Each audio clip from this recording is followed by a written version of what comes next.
Thank you, Mr. Chairman. Thank you, Ambassador, for availing yourself here today on such important matters, and especially given the broader context of timing.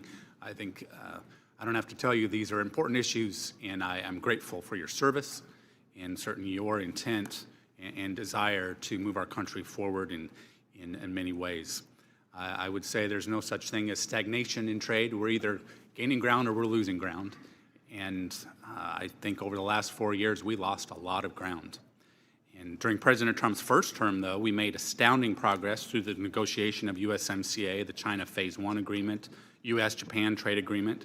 These efforts unlocked new markets, strengthened supply chains, and empowered cooperation with important partners. Over the last 4 years, however, the Biden administration's trade agenda veered from slow-walked complacency to non-binding frameworks. Let me be very clear, the world was watching then, as it is now, and it was watching as digital trade barriers, which disproportionately impact American companies, were built while USTR actively withdrew from digital trade negotiations at the WTO and in the Indo-Pacific. The world was also watching as a growing number of countries blocked market access for American agriculture with no scientific basis, and as the previous administration let negotiations with the UK and Kenya simply fade away.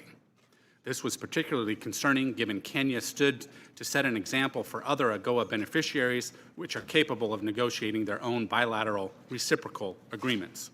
Consumers, producers, manufacturers, service providers, and our partners expected more.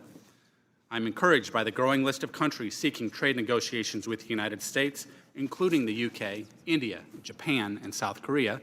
I am encouraged to also have you as USTR leading these discussions. It's clear President Trump has the world's attention, and it is up to his negotiators to ensure any agreements reached tear down the barriers affecting America's farmers, ranchers, and workers. While I do not expect perfection in the short term, we must find common sense solutions which level the playing field for our exporters, ensuring they receive fair treatment we have offered foreign partners, often unreciprocated, for too long. Over the last few months, our Trade Subcommittee has clearly outlined its priorities for trade enforcement and negotiations, I might add in a bipartisan fashion, and I hope you will look to the subcommittee's work to inform your agenda moving forward. I expect strong collaboration between USTR and Congress to create durable change in our trading relationships. During President Trump's first term, he teed up the agreements with the United Kingdom and Kenya. I am eager for these agreements to be brought to fruition. Ambassador Greer, could you elaborate on your engagement with these countries, Kenya and UK? How would you say you are ensuring our partners understand what progress is needed? Thank you, Congressman. Over the past month, I've had a number of conversations with my counterpart in the United Kingdom. We've talked about non-tariff barriers in the UK. We've talked about ways to collaborate on technology. We've met frequently in person. We've had phone calls. We've had virtual meetings, and we've discussed how to move the relationship forward on an economic basis. I've certainly expressed my concern that the UK has barriers, especially in the ag space, that are very important for us. So that's been made clear to them. But those discussions are on a good footing. With Kenya, I also had my counterpart, the trade minister from Kenya, in town last week, and we sat down in my office and we had a good talk, and he said that he wanted to engage with the United States.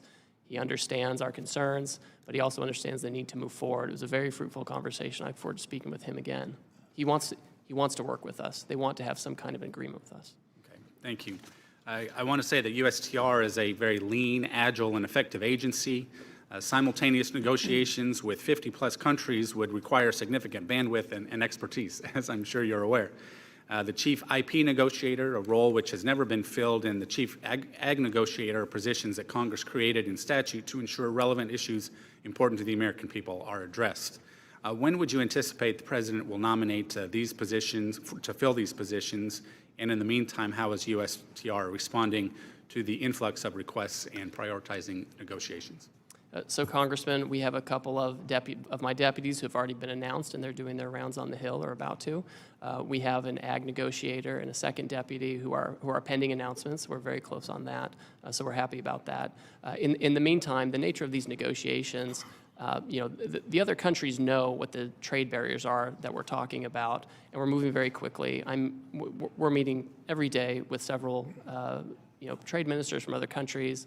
The crack staff at USTR is working very hard as well to put together what would make sense in terms of near-term agreements with respect to the reciprocal trade.